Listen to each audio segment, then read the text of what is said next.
নমস্কার, আপনারা দেখছেন হাই নিউজ। আমি শ্রীপর্ণা রয়েছে আপনাদের সঙ্গে। শুরু করছি আজকে নিউজ টুডে। শুরুতেই দেখে নেব আজকে হেডলাইন্স।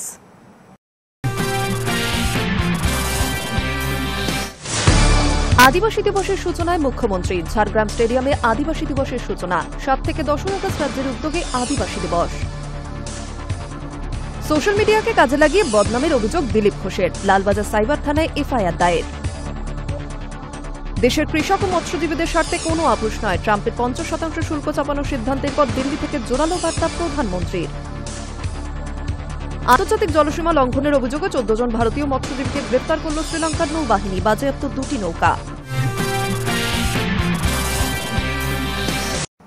দেশের কৃষক ও মৎস্যজীবীদের স্বার্থে কোনো আপোষ নয়। ট্রাম্পের 50% শুল্ক চাপানোর সিদ্ধান্তের পর দিল্লি থেকে জোরালো বার্তা প্রধানমন্ত্রী নরেন্দ্র মোদীর। দেশের কৃষক ও মৎস্যজীবীদের স্বার্থে কোনো আপোষ নয়। ট্রাম্পের 50% শুল্ক চাপানোর সিদ্ধান্তের পর দিল্লি থেকে জোরালো বার্তা দিলেন প্রধানমন্ত্রী নরেন্দ্র মোদী। জানালেন, এই অবস্থান ধরে রাখার জন্য যদি তাকে ব্যক্তিগতভাবে কোনো বড় মূল্য দিতে হয় তাতেও তিনি রাজি।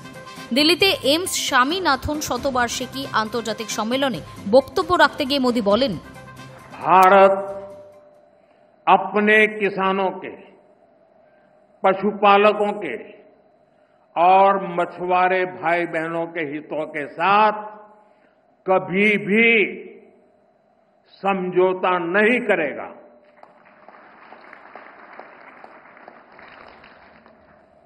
और मैं जानता हूं व्यक्तिगत रूप से मुझे बहुत बड़ी कीमत चुकानी पड़ेगी, लेकिन मैं इसके लिए तैयार हूं। রাশিয়া থেকে তেল কেনা নিয়ে ভারতের ওপর ক্ষুব্ধ ট্রাম্প। আগেই 25% আমদানি শুল্ক ঘোষণা করেছিলেন তিনি। বুধবার ফের অতিরিক্ত 25% শুল্ক চাপিয়ে দেওয়া হয়। 27 আগস্ট থেকে 50% আমদানি শুল্ক কার্যকর হবে বলে জানিয়ে দেন মার্কিন প্রেসিডেন্ট। বুধবার রাতেই এই সিদ্ধান্তের কড়া জবাব দেয় দিল্লি। জানিয়ে দেওয়া হয়, এই সিদ্ধান্ত সম্পূর্ণ অন্যায্য, অযৌক্তিক এবং দুর্ভাগ্যজনক। ভারত তার জাতীয় স্বার্থ রক্ষায় প্রয়োজনীয় সব পদক্ষেপ করবে।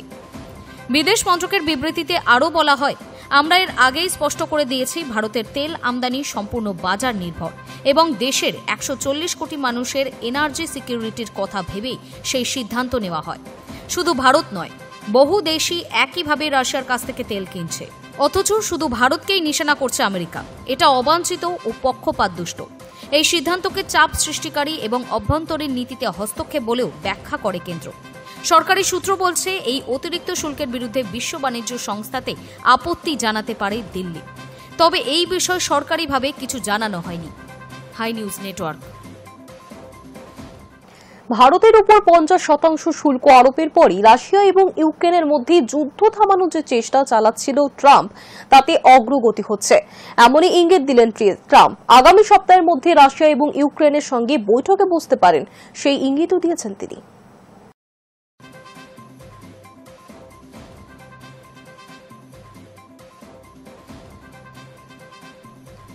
ভারতের পণ্যে 50% শুল্ক আরোপে কি লাভ হল ডোনাল্ড ট্রাম্পের? রাশিয়া এবং ইউক্রেনের মধ্যে যুদ্ধ থামানোর যে চেষ্টা তিনি চালিয়ে যাচ্ছেন, তাতে কি অগ্রগতি হবে এর ফলে? বৃহস্পতিবার সকালে তেমনটাই ইঙ্গিত দিলেন মার্কিন প্রেসিডেন্ট। জানালেন, রাশিয়ার সঙ্গে এই বিষয়ে ইতিবাচক কথাবার্তা হয়েছে তার আধিকারিকদের এবং তা হয়েছে ভারতের ওপর জরিমানা আরোপ করার পরেই।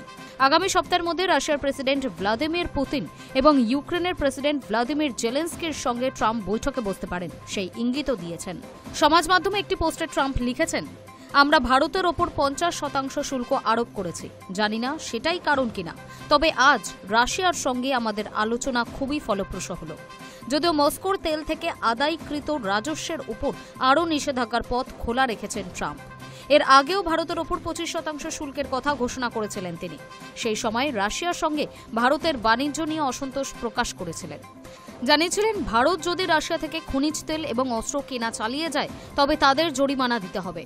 বুধবার হোয়াইট হাউস জানিয়ে দেয়, পূর্বের 25%-এর সঙ্গে আরও 25% শুল্ক ভারতকে দিতে হবে আমেরিকায় পণ্য রপ্তানির ক্ষেত্রে।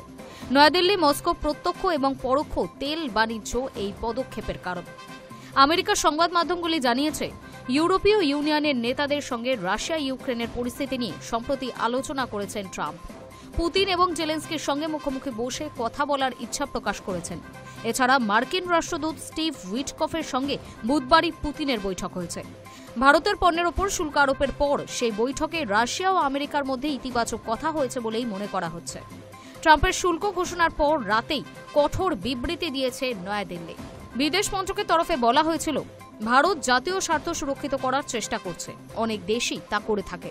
তা সত্ত্বেও আমেরিকা শুল্ক আরোপের জন্য কেবল ভারতকে বেছে নিচ্ছে, এটা দুর্ভাগ্যজনক। ভারত এর প্রেক্ষিতে প্রয়োজনীয় পদক্ষেপ করবে। পরে ট্রাম্পকে এই বিষয়ে প্রশ্ন করা হয়েছিল। চীন সহ একাধিক দেশ রাশিয়ার তেল কিনে থাকে, তাদের উপরেও কি একইভাবে শুল্ক আরোপ করবে আমেরিকা? ট্রাম্প জবাবে বলেন, হতেই পারে, আমি জানি না, এখনই সেটা বলতে পারছি না, কিন্তু হতেই পারে। ভারতের সঙ্গে করেছি, হয়তো আরও কিছু দেশের সঙ্গে করব, তাদের মধ্যে চীনও থাকতে পারে। Hi News network.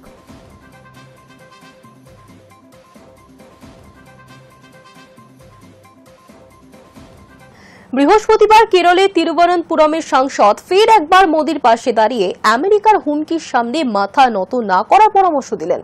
সঙ্গে বললেন, কেন্দ্রীয় সরকার বিকল্প বাজার খুঁজে নেবে।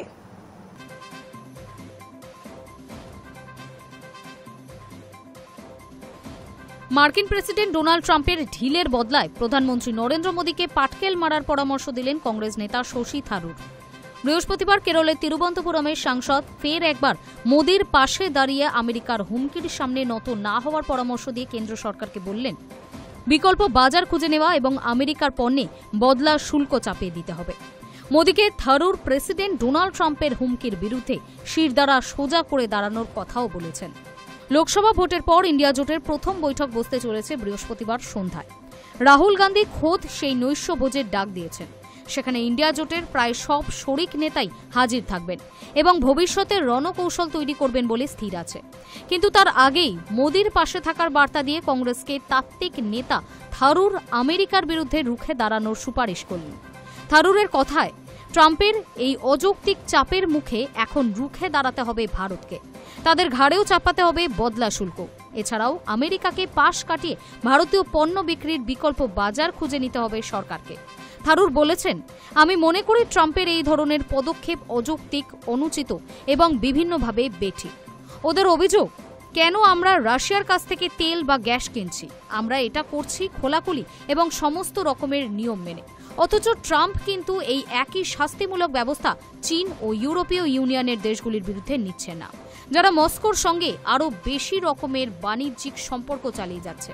মজার ব্যাপার হচ্ছে, আমেরিকা খোদ রাশিয়া থেকে ইউরেনিয়াম, হেক্সাফ্লোরাইড, প্যালাডিয়াম এবং অন্যান্য রাসায়নিক কিনে চলেছে ওদের শিল্প বাঁচিয়ে রাখতে।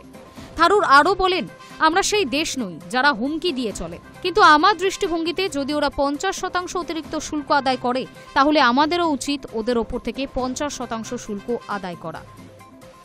High News network.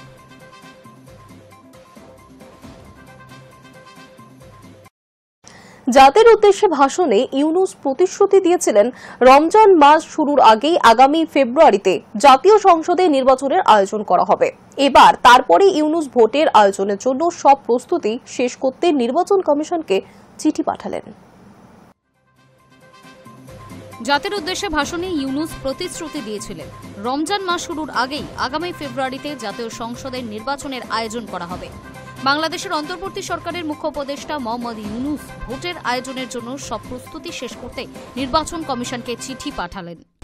অন্তর্বর্তী সরকারের পক্ষ থেকে আমি প্রধান নির্বাচন কমিশনারের কাছে চিঠি পাঠাবো, যেন নির্বাচন কমিশন আগামী রমজানের আগে 2026 সালের ফেব্রুয়ারি মাসে জাতীয় নির্বাচন অনুষ্ঠানের আয়োজন করেন।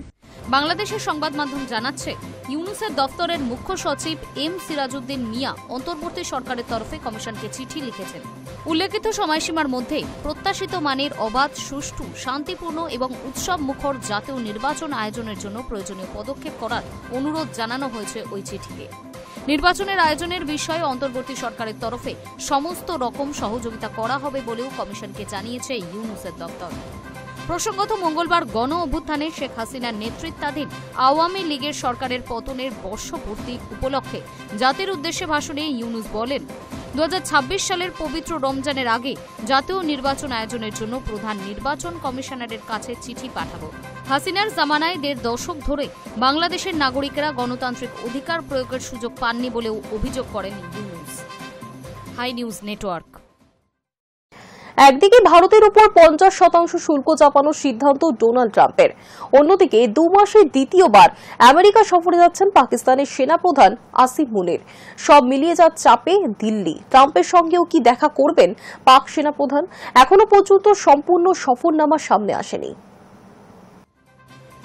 একদিকে ভারতের ওপর 50% শুল্ক চাপানোর সিদ্ধান্ত ডোনাল্ড ট্রাম্পের, অন্যদিকে 2 মাসে দ্বিতীয়বার আমেরিকা সফরে যাচ্ছেন পাকিস্তানের সেনাপ্রধান আসিম মুনির।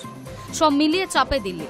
মুনির মার্কিন সেন্ট্রাল কমান্ডের কমান্ডার জেনারেল মাইকেল কুরিল্লার অবসর গ্রহণ অনুষ্ঠানে যোগ দেবেন, যিনি অতীতে সন্ত্রাসবাদ দমনে পাকিস্তানের ভূমিকার প্রশংসা করেছিলেন। ট্রাম্পের সঙ্গেও কি দেখা করবেন পাক সেনাপ্রধান? এখনো পর্যন্ত সম্পূর্ণ সফরনামা সামনে আসেনি। দীর্ঘদিন মধ্যপ্রাচ্যে মার্কিন সামরিক অভিযানের নেতৃত্ব দেন 4 স্টার জেনারেল কুরিল্লা।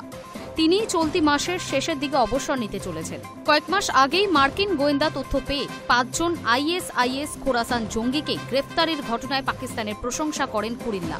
এক বিবৃতিতে তিনি লেখেন, সন্ত্রাসবিরোধী বিশ্বের অন্যতম অংশীদার পাকিস্তান। এই কারণেই পাকিস্তান এবং ভারতের মধ্যে সম্পর্ক স্থাপন অত্যন্ত জরুরি। এহেন পাক প্রীতির পুরস্কারও পেয়েছেন কুরিল্লা। জুলাই মাসে ইসলামাবাদ সফরে তাকে পাকিস্তানের সর্বোচ্চ বেসামরিক পুরস্কার নিশান-ই-ইমতিয়াজে সম্মানিত করা হয়।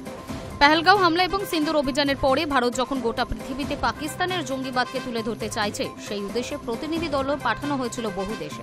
ঠিক সেই সময় পাক সেনাপ্রধানের প্রতি আমেরিকার জামাই আদরকে ভালো চোখে দেখছে না নয়াদিল্লি। বিশ্লেষকদের বক্তব্য, ভারত পাকিস্তান নিয়ে পুরনো ধর্মেও আছে, জিরাফেও আছে কৌশলে ফিরছে ওয়াশিংটন।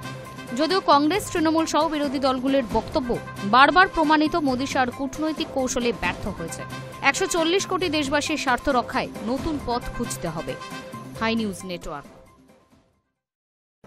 সময় এখন একটা ছোট্ট বিরতির, ফিরে আসছি বিরতির পর।